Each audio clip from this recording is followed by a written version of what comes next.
হিন্দুস্তানের এক অঞ্চলে একজন আল্লাহওয়ালা বাস করতেন। তিনি অত্যন্ত সৌভাগ্যবান ছিলেন। আল্লাহ তাআলা তাকে ছোটবেলা থেকেই তার বিশেষ বান্দাদের মধ্যে বেছে নিয়েছিলেন এবং তার মা বাবাও ছোটবেলাতেই ইন্তেকাল করে গিয়েছিলেন। যখন আল্লাহর এই নেক বান্দা যুবক হলেন, তখন তিনি কিছু ছাগল পালা শুরু করলেন। সারা দিন সে ছাগলগুলোকে জঙ্গলে ছেড়ে দিতেন আর নিজে একটি গাছের নিচে বসে আল্লাহর ইবাদতে মগ্ন থাকতেন। আল্লাহ তাআলার কুদরত দেখুন, কোনো হিংস্র জানোয়ার তার ছাগলগুলোর কাছে আসতো না। ছাগলগুলো ঘাস খেয়ে পেট ভরে নিত, তারপর তার কাছে চলে আসতো। আল্লাহওয়ালা সন্ধ্যার আগে তার ঘরে ফিরে আসতেন, কারণ তিনি নিজের কাজ নিজে করতেন। তার একটি ছোট্ট ঘর ছিল, যা দুটি কক্ষ ছিল এবং একটি বড় গাছ ছিল, যার ছায়ার নিচে তার ছাগলগুলো থাকত। সন্ধ্যায় ঘরে ফিরে তিনি ছাগলগুলোর দুধ দহন করে গরম করে তা পান করতেন।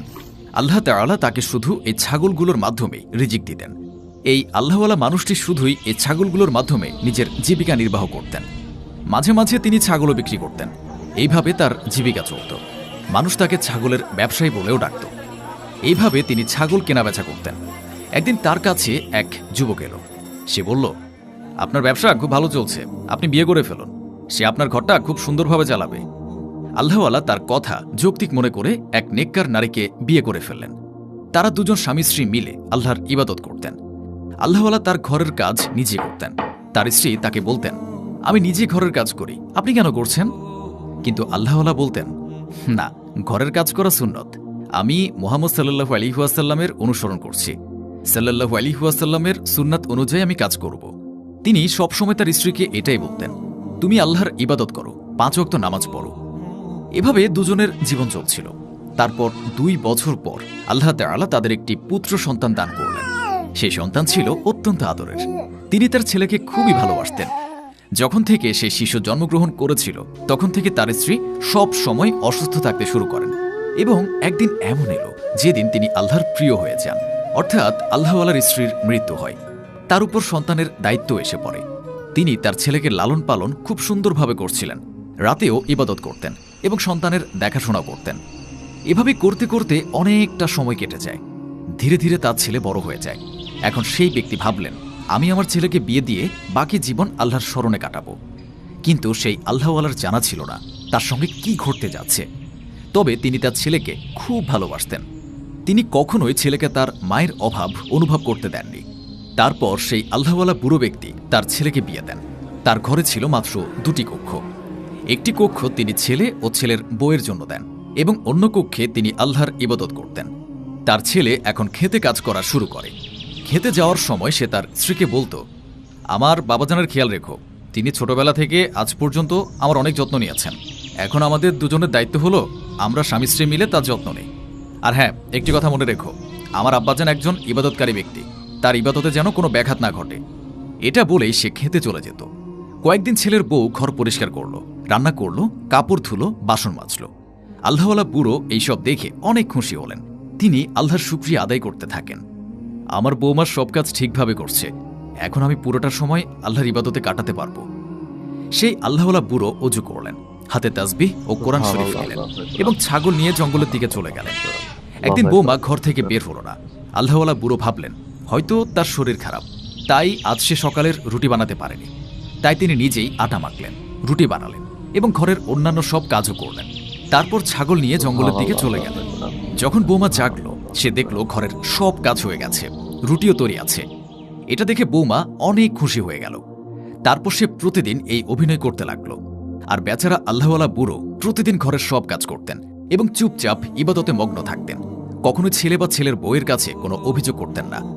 একদিন আল্লাহওয়ালা বুড়োর ছেলে বলল, বাবাজান, আপনি ছাগল নিয়ে জঙ্গলে যাবেন না, আপনি এখন এই কাজ ছেড়ে দিন। এখন আমি আছি, আপনাকে জঙ্গলে যেতে হবে না, আপনি ঘরে বসেই আল্লাহর ইবাদত করুন। আল্লাহওয়ালা বুড়ো বলল, বেটা, ছাগল পালন করা সুন্নত এবং ঘরের কাজ নিজের হাতে করাও সুন্নত, তাই আমি করি। ছেলে বলল, না আব্বাজান, এখন আপনার বৃদ্ধ হাতে আর শক্তি নেই যে আপনি নিজে ঘরের কাজ করবেন। আমি ছোট ছিলাম তখন আপনি বাধ্য ছিলেন, এখন আর কোনো বাধ্যবাধকতা নেই। ঘরের দায়িত্ব এখন আমার স্ত্রীর আর বাইরের দায়িত্ব আমার। আপনি শুধু আপনার কক্ষে বসে আল্লাহর ইবাদত করুন। যদি কিছু দরকার হয় আমাকে বলবেন, সব কিছু আপনি পেয়ে যাবেন। একদিন তার ছেলে খেতে চলে যায়। সে আল্লাহওয়ালা বুড়ো কক্ষে বসে আল্লাহর ইবাদত করছিলেন। একটু পর বিশ্রামের জন্য তিনি খাটে শুয়ে পড়েন। তখন বৌমা ঘরে এসে বলল, চলুন, উঠুন, অনেক ঘুমিয়ে নিয়েছেন, এখন উঠুন ও ঘরের সব কাজ করুন। কে করবে? আমি কবে থেকে বাইরের দরজায় দাঁড়িয়ে আছি, এগুলো কখন উঠবে আর কাজ শুরু করবে? তিনি ধীরে ধীরে উঠে বাইরে এলেন। বৌমা তার পেছন পেছন গিয়ে চিৎকার করে বলল, চলো সব বাসন মাজো, আর হ্যাঁ, বাসন মাজার পর পুরো ঘর ঝাড়ু দেবে, মুছবে। কতদিন ধরে তুমি ঘরে ফ্রি খেয়ে যাচ্ছ। আর হ্যাঁ, যদি তোমার স্ত্রীও বেঁচে থাকতো তবু আমি এসব কাজই করাতাম। বেচারা আল্লাহওয়ালা বুড়ো কাশতে কাশতে বাসন মাজতে লাগলেন। বাসন মাজার পর তিনি এক বালতি পানিতে কাপড় ভিজিয়ে রাখলেন। বৌমা এসে বলল, এইসব কাপড় ধুয়ে শুকাতে দাও। কাপড় অর্ধেকও ধোয়া হয়নি, তখনই জোহরের আজান হল। বুড়ো তৎক্ষণাৎ অজু করতে শুরু করলেন। অজু করে তিনি নামাজের জায়নামাজ বিছাতে গেলেন। ঠিক তখনই বৌমা সেই জায়নামাজ তুলে ছুঁড়ে ফেলে দিল এবং বলল, এটা কিরকম কাজ? সব কাজ ফেলে তুমি সবসময় নামাজে বসে পড়ো? তোমার ঘরের অবস্থা দেখেছ? সবসময় তোমার বিছানা থেকে বাজে গন্ধ আসে। তিনি আবার জায়নামাজ বিছাতে গেলে বৌমা সে জায়নামাজের উপর দাঁড়িয়ে পড়ে এবং তার বৃদ্ধ হাত ধরে জোর করে সব কাপড় ধুইয়ে নেয়। সব কাপড় ধোয়ার পর তিনি ভাবলেন, এখন আমি নামাজটা আদায় করে নেই। কিন্তু আবার বৌমা এসে হুকুম জারি করল এবং বলল, আমি আমার ঘরে দুপুরে টাটকা দুধ দিয়ে চা খেতাম, আমি এখানে এসেছি, অথচ আমাকে এখনো টাটকা দুধের চা পর্যন্ত দেওয়া হয়নি। উপরন্তু ঘরের সব কাজ আমার ঘাড়ে চাপিয়ে দেওয়া হয়েছে। আর শোনো ভালো করে, যখন তোমার ছেলে ঘর থেকে বেরিয়ে যাবে তখন এই পুরো ঘরের সব কাজ তুমি করবে। আমি তোমার বাবার চাকর নই যে তোমার জন্য রান্না করব, তোমার বাসন মাজবো, তোমার কাপড় ধুবো। এটা আমি করব না। এখন সেই বেচারা আল্লাহওয়ালা সারা দিন কাজ করতেন আর যতটা সম্ভব তার পুত্রবধূর কাছ থেকে লুকিয়ে আল্লাহর ইবাদত করতেন। এখন বৃদ্ধ হওয়ায় তিনি অনেক দুর্বল হয়ে পড়েছিলেন। একদিন তো তিনি সারাদিন ঘরের কাজ করে গেছেন, তারপর আল্লাহর ইবাদত করেছেন, কিন্তু নিজের ঘুম ঠিকমতো পূর্ণ করতে পারেননি। এখন তিনি অসুস্থ থাকতে শুরু করলেন। একদিন তিনি সারা রাত আল্লাহর ইবাদতে ব্যস্ত ছিলেন। তিনি তাহাজ্জুদের নামাজ আদায় করেন, ফজরের নামাজ পড়েন, এরপর দীর্ঘ সময় ধরে কোরআন শরীফ তিলাওয়াত করতে থাকেন। 3 দিন ধরে তার এই চক্র চলছিল। রাতে ইবাদত, দিনে কাজ, আর কাজ করার সময়ও তিনি সবসময় মুখে আল্লাহর জিকির করতেন, কারণ তার নিজের কথায়, অনেকদিন ধরে আমি আল্লাহর ইবাদত ঠিকমতো করতে পারিনি। 3য় দিনে যখন তিনি বাসন মাজছিলেন তখন অতিরিক্ত অসুস্থতার কারণে তার হাত থেকে বাসন পড়ে যাচ্ছিল এবং ঠিকভাবে পরিষ্কার হচ্ছিল না। তার পুত্রবধূ সেই বাসনগুলো তার হাতে ছুঁড়ে মারছিল, বলছিল, এই বাসনগুলো আবার ঠিকমতো ধুয়ে ফেলো, আমরা কি জানো আর যে নোংরা বাসনে খাবো? বেচারা বৃদ্ধ আবারও উঠে বাসনগুলো কুড়িয়ে আনলেন এবং আবার ধুতে লাগলেন। ধুতে ধুতে হঠাৎ তার মাথা ঘুরে গেল এবং তিনি বাসনের উপরেই পড়ে গেলেন। সে জালিম পুত্রবধূ একবারও তার উপর দয়া দেখালো না, নিজের জুতার আঘাতে তাকে তুলতে শুরু করল। কিন্তু যখন তিনি সেই লাথিতেও উঠতে পারলেন না, তখন সে বলল, এই বুড়ো সারাক্ষণ নাটক করে, বলেই সে নিজের কক্ষে চলে গেল। যখন বাইরে দরজা খোলার আওয়াজ পেল তখন সে দ্রুত দৌড়ে বাইরে এলো। এখনো বৃদ্ধ মানুষটি প্রচণ্ড রোদের মধ্যে বাসনের মাঝে উপর হয়ে পড়েছিলেন। তার ছেলে দৌড়ে দরজার সামনে এসে বাবার কাছে গেল। সে বলল, বাবা এইভাবে বাসনের মাঝে পড়ে আছেন কেন? বাবা কি বাসন মাজছিলেন? দেখো তার হাতে সাবান লেগে আছে। তার স্ত্রী বলল, আমি তো কখনো ওনাকে কোনো কাজ করতে বলিনি, আসলে ওনার ছোটবেলা থেকে অভ্যাস, নিজের কাজ নিজে করেন। এসব কথা নিয়ে সময় নষ্ট করো না, বরং তাড়াতাড়ি ওনাকে কোনো হাকিমের কাছে নিয়ে যাও। ছেলে তখনই তাকে হাকিমের কাছে নিয়ে গেলেন। হাকিম ওনাকে ঔষধ দেন এবং বলেন তার খাবারের দিকে বিশেষ খেয়াল রাখতে হবে। উনি এখন খুব দুর্বল হয়ে পড়েছেন, তাকে বিশ্রামের প্রয়োজন। আমার মনে হচ্ছে ওনার ঠিকভাবে ঘুম হচ্ছে না, সবসময়ই উনি ক্লান্ত থাকেন। তিনি চাইলেই সবকিছু তার ছেলেকে জানাতে পারতেন, কিন্তু তিনি তার ছেলের সংসার নষ্ট করতে চাননি। পরের দিন তার ছেলে খেয়াতে চলে গেলে পুত্রবধূ তৎক্ষণাৎ তার কক্ষে গেল এবং বলল, বুড়ো ওঠো, আর কত নাটক করবে? দেখো ঘরে কত নোংরা জমে আছে, আর তুমি আরামে শুয়ে আছো। তিনি আল্লাহর নাম নিয়ে অনেক কষ্টে উঠে দাঁড়ালেন, উঠে কাশতে লাগলেন। কাশির সঙ্গে তার নিঃশ্বাস নেওয়া খুব কষ্ট হচ্ছিল। বেচারা ভাবলেন, চলো আগে 1 কাপ চা বানিয়ে খাই, তাহলে গলা একটু শান্তি পাবে, তারপর বাসন মেজে ফেলব। তিনি তখনই চা বানাতে একটি হাঁড়ি ধরেছিলেন। ঠিক তখনই পুত্রবধূ হাতে ছাটা নিয়ে তার কাছে এসে বলল, চলো আগে ঘরটা পরিষ্কার করে নাও। অসুস্থতার কারণে সেই বেচারা ব্যক্তি 2 ঘন্টা সময় নিয়েও সামান্য কিছু পরিষ্কার করতে পারলেন। তার শ্বাস ক্রমাগত ভারী হয়ে উঠছিল। তিনি ভাবলেন, এইসব তো চলতেই থাকবে, কেননা আমি আগে কোরআন শরীফের তিলাওয়াত করে নিই। তিনি আল্লাহর সন্তুষ্টির জন্য সাহস করে অজু করলেন, কাপা হাতে কোরআন খুললেন এবং তিলাওয়াত করতে শুরু করলেন। জালিম পুত্রবধূ যখন জানতে পারল যে বুড়ো কোরআন পড়ছে, তখন সে সঙ্গে সঙ্গে ছাটা হাতে এসে তার উপর ছাটা দিয়ে আঘাত করতে লাগল। সে তাকে মারতে শুরু করল, কিন্তু সেই বেচারা নীরবে কোরআন তিলাওয়াত চালিয়ে যেতে লাগলেন। জালিম পুত্রবধূ 3 বার ঝাঁটার আঘাত করল, কাঁধে মারল। বেচারা কষ্টে কাঁদতে কাঁদতে চোখের পানি ফেলছিলেন। তিনি কোরআন বন্ধ করে উঠে বললেন, বেটি এখন আমার পক্ষে আর কাজ করা সম্ভব নয়। আমার আর সে শক্তি নেই। আমি সারা জীবন কাজ করেছি, কিন্তু এখন আর পারি না। আমি কি করব? সে বলল, আজান হলে তো তোমার সাহস হয়, শক্তি আসে, তখন তো উঠে নামাজ পড়তে পারো। এত শক্তি কোথা থেকে আসে? এ বুড়ো, একটা কথা কান খুলে শুনে রাখো। এই যে তুমি সারাদিন মেঝেতে ঠোকর মারো, যদি আজকের পর আমার সামনে এসব করো, আমি তোমাকে এই ঘর থেকে বের করে দেব। তোমার পেছনে কত টাকা খরচ হয়, কত ওষুধ আনা হয়। চট করে পুরো ঘরটা পরিষ্কার করো, তোমার ছেলে আসতে চলেছে। আর শোনো, যদি তুমি তোমার ছেলেকে কিছু বলার চেষ্টা করো, আমি তোমার ছেলের সংসার ধ্বংস করে ফেলবো। আল্লাহওয়ালা সেই ভয়ঙ্কর হুমকি চুপচাপ শুনলেন। তিনি উঠে পুরো ঘর পরিষ্কার করতে লাগলেন। পরিষ্কার করতে করতে তার শ্বাস বন্ধ হয়ে আসছিল। তিনি নিজের ঘরে গিয়ে তাড়াতাড়ি ঔষধ খুঁজতে লাগলেন। দৌড়ে বাইরে এসে পানির গ্লাস ধরলেন ও ঔষধ খেতে চাইলেন। তখন সেই জালিম পুত্রবধূ তার ঔষধটা ছিনিয়ে নিয়ে কচুরির ছুরিতে ফেলে দিল। বলল, তুমি এত তাড়াতাড়ি মরছো না তো? তারপর তিনি আবার ভারী শ্বাস নিয়ে পুরো ঘর পরিষ্কার করলেন। সেই আল্লাহওয়ালা রাতের বেলায় নিজের কক্ষে গোপনে ইবাদত করছিলেন। তিনি আল্লাহর সঙ্গে কথা বলছিলেন। বললেন, হে আল্লাহ, আমার মন চাই আমি এই ঘর ছেড়ে দূরে কোথাও চলে যাই, কারণ এই ঘরে থেকে আমি তোমার ইবাদত ঠিকমতো করতে পারছি না। তিনি পুরো রাত মুসল্লায় বসে কাঁদতে লাগলেন। এ ভাবনায় কাটল তার রাত। তিনি কি করবেন বুঝতে পারছিলেন না। তিনি তাহাজ্জুদের নামাজ পড়ে শেষ করলেন। তারপর মুসল্লা গুটালেন, তসবিহ হাতে নিলেন, কোরআন শরীফ হাতে নিয়ে ঘর ছেড়ে জঙ্গলের দিকে বেরিয়ে পড়লেন। ফজরের আজান হচ্ছিল। তিনি হাঁটছিলেন, নিজেও জানতেন না কোথায় যাচ্ছেন। রাস্তায় ঠান্ডা হাওয়া বইছিল। তিনি অনুভব করছিলেন এবং দেখতে পাচ্ছিলেন যে এই সকালের প্রতিটা জিনিস আল্লাহর তসবিহ পাঠ করছে, আল্লাহর সিজদা করছে। তিনি নিজেও ফজরের নামাজ আদায় করলেন। তিনি কোরআন তিলাওয়াত করছিলেন। যখন তিনি কোরআন তিলাওয়াত করলেন, গাছে বসে থাকা পাখিরাও মনোযোগ দিয়ে শুনতে লাগল। অনেকক্ষণ তিলাওয়াতের পর তিনি দেখলেন সূর্য উঠেছে। মানুষজন ঘর থেকে বেরিয়ে নিজের কাজে ব্যস্ত হয়ে পড়েছে। তিনি নিজেও জানতেন না তিনি হেঁটে হেঁটে কোন এলাকায় চলে এসেছেন। তিনি চোখ বন্ধ করে হাতে তাসবিহ নিয়ে আল্লাহর জিকির করছিলেন। তখন তিনি একটি শিশুর কান্নার শব্দ শুনলেন। বাচ্চাটি জোরে কাঁদছিল, যেন সে প্রচণ্ড যন্ত্রণায় আছে। তিনি চোখ খুলে দেখলেন একজন লোক একটি বাচ্চা কোলে নিয়ে কোথাও দৌড়াচ্ছে। তিনি সে ব্যক্তির দিকে এগিয়ে গিয়ে জিজ্ঞাসা করলেন, এ বাচ্চা কাঁদছে কেন? সেই লোকটি তার সন্তানের যন্ত্রণার উপশম করতে চাচ্ছিল। সে দ্রুত কোনো হাকিমের কাছে যেতে চাইছিল। সে আল্লাহওয়ালার কথা উপেক্ষা করে সামনে এগিয়ে গেল। তখন পেছন থেকে আল্লাহওয়ালা বললেন, যদি এই শিশুর 10 মিনিটের মধ্যে চিকিৎসা না হয়, তবে বিষ তার পুরো শরীরে ছড়িয়ে পড়বে। লোকটি এই কথা শুনে অবাক হয়ে গেল। এই বুড়ো কিভাবে জানলেন যে বাচ্চাটিকে কোনো বিষাক্ত কিছু কামড়েছে? সে দ্রুত আল্লাহওয়ালার দিকে ফিরল এবং বলল, আপনি কি আমার সন্তানের চিকিৎসা করাতে পারবেন? আমার ছেলেকে বিষাক্ত সাপে কামড়েছে। আল্লাহওয়ালা বুড়ো তাকে নিচে শুইয়ে দিলেন। শিশুটির হাত ধরে মুখে কিছু পড়তে লাগলেন। তারপর 3 বার দোয়া পড়ে সে বিষের জায়গায় থুতু দিলেন। শিশুটি কান্না থামিয়ে দিল। আল্লাহওয়ালা 3 বার এই আমল করলেন। আবার আমল করতেই বাচ্চাটি উঠে দাঁড়ালো এবং হাঁটতে লাগলো। সে ব্যক্তি আল্লাহওয়ালার পায়ে পড়ে কৃতজ্ঞতা প্রকাশ করতে লাগলো। সে বলল, আপনি তো আমার ছেলের জন্য ফেরেশতা হয়ে এসেছেন।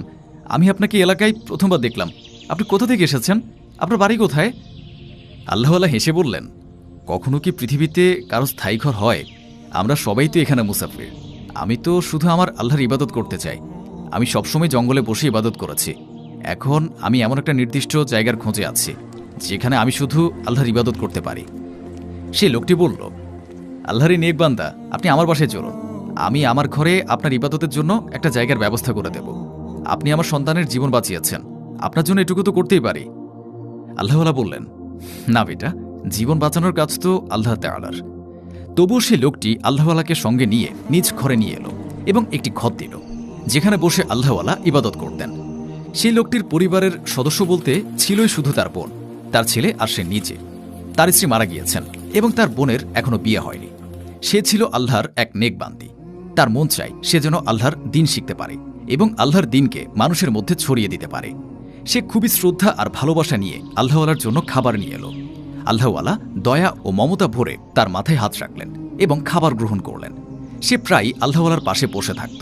সে সারাক্ষণ আল্লাহওয়ালার থেকে আল্লাহর কথা শিখত। সে কোরআন শিক্ষা নিতে লাগলো এবং ধীরে ধীরে সেও একজন ইবাদত গোজার মানুষে পরিণত হলো। তাদের ঘরটা খুব ছোট হলেও তাদের ঘরে ছিল শান্তি ও বরকত। সেই লোকটির কাছে 1-2টি ছাগল ছিল, এর বেশি কিছু না। কিন্তু যখন থেকে সেই আল্লাহওয়ালা বুড়ো তার ঘরে এসেছেন, তখন থেকে ছাগলগুলোতে বরকত বরকত হয়ে গেছে। অনেক বেশি ছাগল হয়ে গিয়েছিল। সে আল্লাহওয়ালাকে বাসায় আসার পর থেকে প্রতিদিন তাজা দুধ খাওয়াতে লাগলো।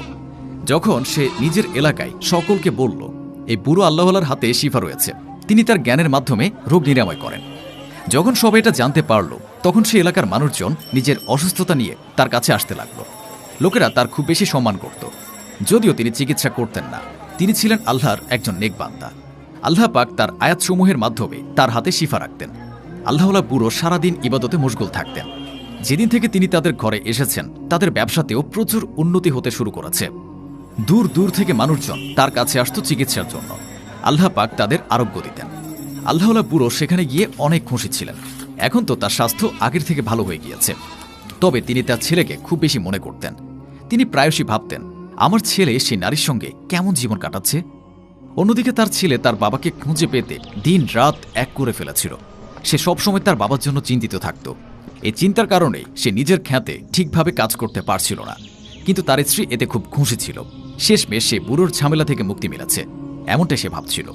কিন্তু সে জানত না, এই খুশি শুধু অল্প কিছুদিনের অতিথি। যখন ফসল কাটার সময় এলো, তখন দেখা গেল ফসল নষ্ট হয়ে গেছে, অনেক ক্ষতি হয়েছে। কিছু ছাগল দুধ দেওয়া বন্ধ করে দিয়েছে, বেশিরভাগ ছাগল অসুস্থ হয়ে মারা গেছে। তখন ঘরের অবস্থা খুব খারাপ হয়ে পড়ল। তখন তার স্ত্রী তার আসল রূপ দেখাতে শুরু করল। সে তার স্বামীর সঙ্গে বাজে ভাষায় কথা বলত, প্রায়শই ঝগড়া করত। যখন সে খেতে না যেত, তখন তাকে খোঁটা দিত, অকর্মা বলে গালি দিত। এমনকি ঠিকমতো তাকে খাবারও দিত না। নিজে ভালো করে খেয়ে নিত, কিন্তু স্বামীকে শুধু যা পড়ে থাকত তাই ছুড়ে দিত। বেচারা এই ভেবে শান্ত থাকত যে হয়তো ঘরে কিছু নেই, তাই শুকনো রুটি আর পানি খেতে হচ্ছে। কিন্তু সে জানত না, তার স্ত্রী আসলে নিজে ভালো ভালো খাবার খাচ্ছে। তবে স্ত্রীর ব্যবহারের ধরন দেখে সে বুঝতে পারছিল যে নিশ্চয়ই আমার বাবা এই মহিলার কারণে ঘর ছেড়ে চলে গেছে। আমার বাবা তো ঘরে ইবাদত করতেন, তার ইবাদতের কারণেই আল্লাহ প্রচুর বরকত দিতেন। বাবা যখন ঘর ছেড়ে চলে গেছেন, তখন ঘরের রোশনিটাও চলে গেছে। এখন সে ছেলেও ঘরের বাইরে থাকা শুরু করলো। সে ছাগলের ব্যবসা করতে লাগলো। এ কারণে সে অনেকদিন ধরে ঘরে ফিরত না। একদিন সে অন্য একটি অঞ্চলে গিয়েছিল ছাগল বিক্রির কাজে, যেখানে এক ব্যবসায়ীর সাথে দেখা হলো, যার কাছে খুব সুন্দর ছাগল ছিল, একদমই যেন সেই ছাগলগুলোর মতো যা একসময় তার বাবার কাছে ছিল। যখন তারা ব্যবসায়িক আলাপ করছিল, তখন তার চোখে পড়ল একটি ঝুপড়ি ঘরের দিকে। বাইরে থেকে দেখতে ঘরটা সুন্দর লাগছিল, দেখে মনে হচ্ছিল কেউ যেন এটাকে মসজিদের মতো সাজিয়েছে। সে ছাগলের লেনদেন ঠিক করছিল আর ব্যবসায়ীকে জিজ্ঞেস করল, এই ঝুপড়ি ঘরে কেউ কি থাকেন? সে বলল, জি হ্যাঁ, এখানে একজন অত্যন্ত বিশেষ নেক আল্লাহওয়ালা থাকেন, যার হাতে আল্লাহ অনেক কিছু রেখেছেন। তার পায়ের নিচে বরকত রয়েছে। যেদিন থেকে তিনি এখানে এসেছেন, আমাদের ঘরেই বরকত নেমে এসেছে। লোকজন দূর দূরান্ত থেকে তার সাথে দেখা করতে আসে। সে বলল, আপনি অনুমতি দিলে আমি কি তার সঙ্গে দেখা করতে পারি? আমি ভীষণ ব্যাকুল তার সঙ্গে দেখা করার জন্য। লোকটি বলল, তবে আপনাকে একটু অপেক্ষা করতে হবে, কারণ এখন তার বিশেষ ইবাদতের সময়। আসরের নামাজের পর আপনি তার সঙ্গে দেখা করতে পারবেন। সে অপেক্ষা করতে করতে একটি গাছের নিচে বসে পড়ল। ততক্ষণে ওই ব্যক্তি তার যথেষ্ট আপ্যায়ন করেছিল। কিছুক্ষণ পর আসরের আজান হলো। তারা দুজনেই আসরের নামাজ আদায় করল এবং আবার সে গাছের নিচে গিয়ে বসল। আরও কিছু সময় কেটে গেল। ঝুপড়ি ঘরের দরজা খুলল। দরজা খোলার সাথে সাথে সে হেসে উঠল। অনেকদিন পর সে তার বাবাকে দেখতে পেল। সে চমকে উঠল, এ তো আমার বাবা।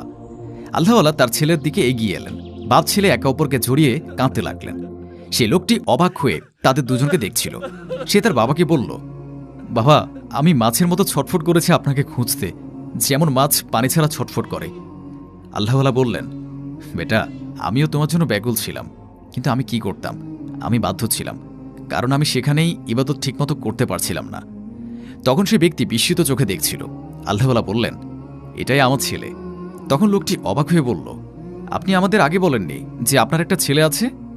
আল্লাহওয়ালা তখন তাকে নিয়ে আলাদা একটি স্থানে গেলেন এবং বললেন, যখন আমি ইবাদত করতাম, তখন আমার বৌমা আমাকে ইবাদত করতে দিত না, আর আমি চাইনি আমার ছেলের সংসার ভেঙে যাক, আর আমার ইবাদতে বাধা সৃষ্টি হতো, তাই আমি সে ঘর ছেড়ে চলে এসেছিলাম।